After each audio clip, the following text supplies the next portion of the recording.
पड़ बैसल आहा अभी अनंत भगवान यो। शेषनाग पड़ बैसल आहा अभी अनंत भगवान यो। अभी अनंत भगवान यो आहा अभी अनंत भगवान यो।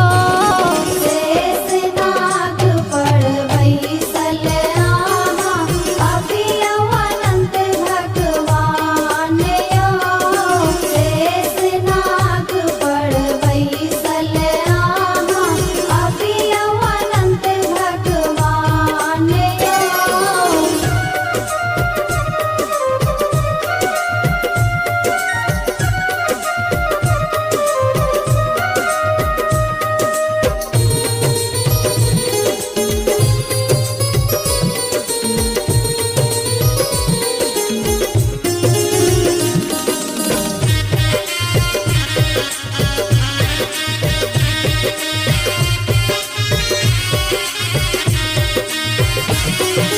क्षीर सागर मंथन सो स्वामी बाहर आलियो।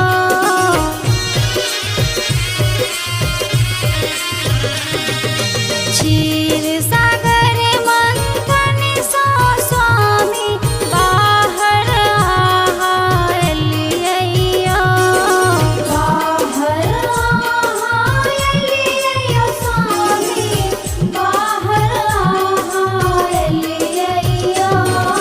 सब हक प्राणपति यहाँ बनियो संकट दूर भगबियो यो।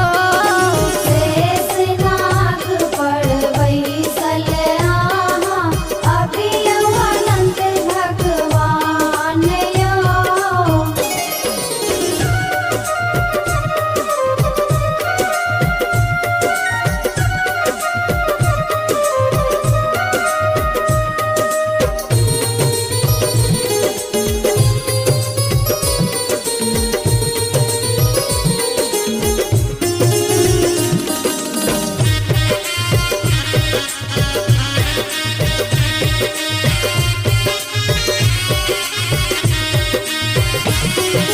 भादवक महीना घटा घन गरजे उन विधि अहाँ के पूजब यो।